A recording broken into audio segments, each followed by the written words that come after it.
Hello दोस्तों, कैसे हैं आप लोग। उम्मीद करता हूँ बहुत अच्छे होंगे, शानदार होंगे, जिंदाबाद होंगे। तो भाई जैसा कि आप सभी ने आज का ये थंबनेल देख लिया है, आज हम बात करने जा रहे हैं नगर निगम राजस्थान 2025 के बारे में। तो भाई साहब, ऑल इंडिया की वैकेंसी निकली हुई है जिसमें 92,500 पद निकले हुए हैं।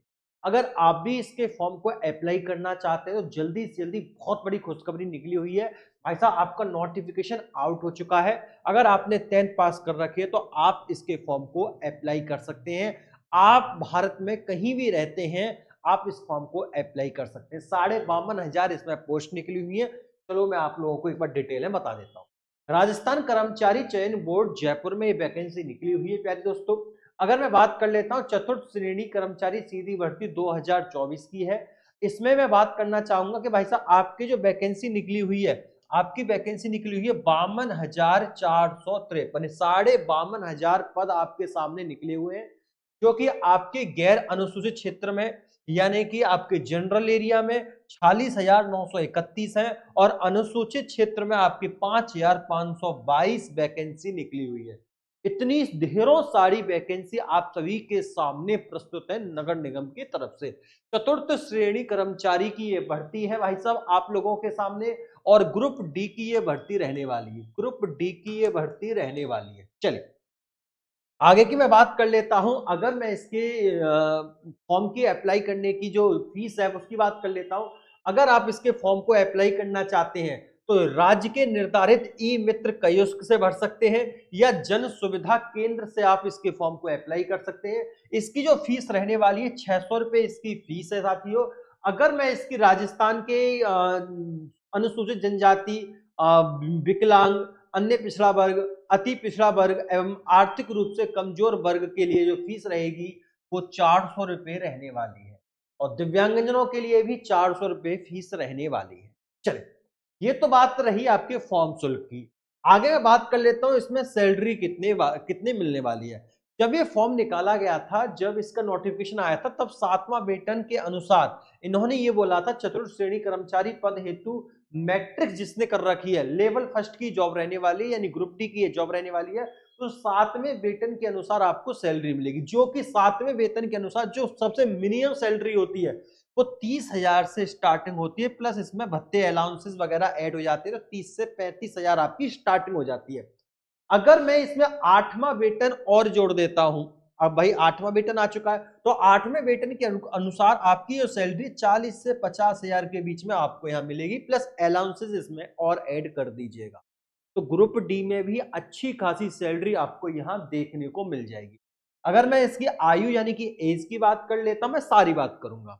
इसका फॉर्म कब से फिल होगा, इसका फॉर्म लास्ट डेट कब है, सारी चीजें डिटेल में बात करने जा रहा हूं। धैर्य तरीके से एक एक चीजों को जरूर ध्यान तरीके से सुनिएगा, धैर्य रखो। अगर मैं बात कर लेता हूं इसका 1 जनवरी 2026 से भैया इसकी लास्ट एज होनी चाहिए, यानी कि वो 18 वर्ष का हो गया हो। 1 जनवरी 2026 तक 18 वर्ष का हो गया हो, या वो 40 वर्ष का नहीं हुआ हो, यानी कि 40 वर्ष का एक दिन कम है। 39 वर्ष 365 दिन अगर आपने जीवन जी लिया है तो आप इसके फॉर्म को अप्लाई कर सकते हैं। 40 साल के हो जाएंगे तो आप इसके फॉर्म को अप्लाई नहीं कर सकते। तो 18 से अंडर 40, 18 से अंडर 40 के हैं तो आप इसके फॉर्म को अप्लाई कर सकते हैं। देख लो, स्क्रीनशॉट ले लो। आगे की मैं बात कर लेता हूं कि इसके आवेदन कब से शुरू है, कब इसकी प्रक्रिया शुरू होगी और अंतिम तिथि क्या रहने वाली। तो यहां पर साफ साफ तरीके से लिखा हुआ है। अगर मैं इसके फॉर्म की तिथि बात कर लेता हूं तो 21 मार्च 2025, सुन लीजिएगा, 21 मार्च 2025 से इसके फॉर्म जो है स्टार्ट होंगे। 21 मार्च 2025 में इसके फॉर्म स्टार्ट होंगे और अंतिम तिथि रहेगी इसकी 19 अप्रैल 2025। 19 अप्रैल 2025। बहुत अच्छी वैकेंसी, याद रखिएगा। परीक्षा की मैं बात कर लेता हूं तो आपकी जो एग्जाम होगा, जो आपका एग्जाम कंप्यूटर बेस्ड भी हो सकता है, टैबलेट पर भी हो सकता है, या आपका ओएमआर सीट पर भी हो सकता है। अब इन्होंने ऐसा क्यों कहा है? इन्होंने इसलिए ऐसा कहा है, अगर हम फॉर्म देखेंगे कि किस अनुसार हम इस वैकेंसी को कंप्लीट कर सकते हैं।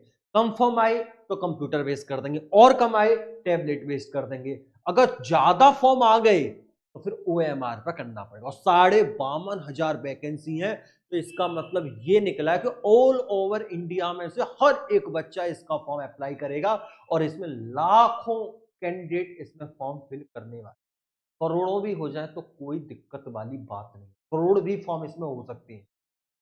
50, 60, 70 लाख तो इजीली है, नॉर्मल है इसमें जो फॉर्म आने वाले।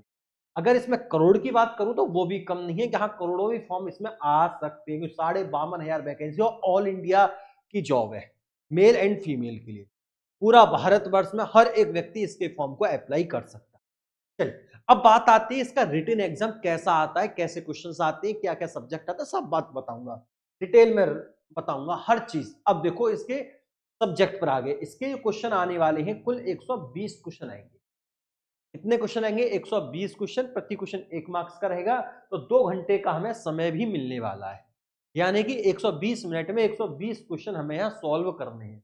अगर मैं सामान्य हिंदी की बात कर लेता हूं तो 30 क्वेश्चन आएंगे हिंदी से, इंग्लिश से 15 क्वेश्चन आने वाले हैं, सामान्य ज्ञान के इसमें 50 क्वेश्चन आपको देखने को मिल जाएंगे और सामान्य गणित से आपको 25 क्वेश्चन देखने को मिल जाएंगे। अब बात आती है जीके जीएस में क्या क्या आने वाला है। भैया भूगोल से 10 क्वेश्चन आएंगे, इतिहास कला एवं संस्कृति राजस्थान वाली से 10 क्वेश्चन आएंगे, भारतीय संविधान एवं राजस्थान राज्य के विशेष संदर्भ में राजनीतिक एवं प्रशासनिक व्यवस्था में से 10 क्वेश्चन आने वाले हैं, सामान्य विज्ञान में से 5 क्वेश्चन आएंगे, समसामयिक घटनाओं में से 10 क्वेश्चन आने वाले हैं, बेसिक कंप्यूटर इसमें 5 क्वेश्चन रहने वाले हैं। तो ओवरऑल 120 क्वेश्चन रहेंगे। ऑब्जेक्टिव टाइप क्वेश्चन पेपर रहने वाला है, मैक्सिमम मार्क्स इसमें 200 रहने वाले हैं, मैक्सिमम मार्क्स इसमें 200 रहने वाले हैं भाई साहब। नंबर ऑफ क्वेश्चन 120 है, ड्यूरेशन ऑफ पेपर की इसे 2 घंटे है, all question carry equal marks के हैं। नेगेटिव मार्किंग 1/3 की रहने वाली है, 1/3 की इसमें नेगेटिव मार्किंग भी रहेगी आपकी। The standard of the paper will be date of the secondary examination of the board of secondary education Rajasthan, यानी कि आपके हाई स्कूल के अकॉर्डिंग, जैसा हाई स्कूल में आपका पेपर आता है उसी के अकॉर्डिंग आपका ये पेपर मैनेजमेंट किया जाएगा। चलिए आगे की बात कर लेता हूं, ये रहा आपका पूरा सिलेबस, यानी कि हिंदी का सिलेबस ये है, आप स्क्रीनशॉट ले लो, इंग्लिश का ये है, भूगोल का ये है यानी ज्योग्राफी का, और राजस्थान का ये सिलेबस रहने वाला है, यानी history art and culture, Hindi English दोनों में दे रखा है। आगे की मैं बात कर लेता हूं, जनरल साइंस ये रहा, मेजर करंट इवेंट्स ये रहे, कंप्यूटर ये रहा और मैथ्स ये रहा। ये आप सभी एक बार स्क्रीनशॉट ले लेंगे इस सब चीजों का, एक बार सभी स्टूडेंट एक बार इन सब चीजों का स्क्रीनशॉट ले लेंगे, उम्मीद करता हूं सभी ने स्क्रीनशॉट ले लिया। अब बात आती है फॉर्म भरे कहां से, इसकी ऑफिशियली लिंक कहां है। अब ऑफिशियली लिंक भी आपको मैं दिखा देता हूं, ये रही भाई साहब ऑफिशियली लिंक, बोर्ड की वेबसाइट किसके द्वारा दी गई है, डॉक्टर बीसी बदहाल सचिव के द्वारा दी गई है, www.rssb.rajasthan.gov.in पर आप ये नोटिफिकेशन भी चेक कर सकते हैं, आप ये नोटिफिकेशन भी चेक कर सकते हैं। ये रहा आप लोगों का नोटिफिकेशन, ये पूरा नोटिफिकेशन आपका निकला हुआ है, जिसमें 92,443 पोस्ट निकली हुई है, यानी कि 52,500 पोस्ट आप सभी की निकली हुई है। ये नोटिफिकेशन अगर आप चाहते हैं तो मैं ये इस नोटिफिकेशन को अपने टेलीग्राम पर शेयर कर सकता हूँ, शेयर कर दूंगा, संजित विद टीटीआई स्टडी के नाम से टेलीग्राम मिलेगा, वहां में आप लोगों को ये आपका नोटिफिकेशन भी मैं आप लोगों को प्रोवाइड करा दूंगा। जिस जिस स्टूडेंट्स को ये नोटिफिकेशन चाहिए देखना है तो नोटिफिकेशन मैं आप लोगों को दिखा दूंगा। तो ये थी पूरा आज की इंफॉर्मेशन, जो कि बहुत ज्यादा इंपॉर्टेंट थी। उम्मीद करता हूँ हर एक स्टूडेंट को ये चीजें समझ में आ गई होंगी डिटेल। फिर मुलाकात होती है किसी नेक्स्ट वीडियो, तब तक के लिए नमस्कार। और हाँ, अगर आपको ये लग रहा हो कि हम ये कैसे तैयारी करेंगे, तो मैं नेक्स्ट वीडियो में आपको यही बता दूंगा कि सिलेबस को कैसे कवर किया जाएगा और आप अपना नंबर कैसे ला सकते हैं। अगर आप चाहते हैं इस सिलेबस को कवर करना तो किस तरीके से सिलेबस को कवर कर सकते हैं, टाइम टेबल क्या होना चाहिए, कैसे हम क्या क्या चीज पढ़ें, तो उसके लिए मैं एक स्पेशल वीडियो बना दूंगा। अगर आप चाहते हैं तो कमेंट बॉक्स में जरूर बताना। तब तक के लिए नमस्कार।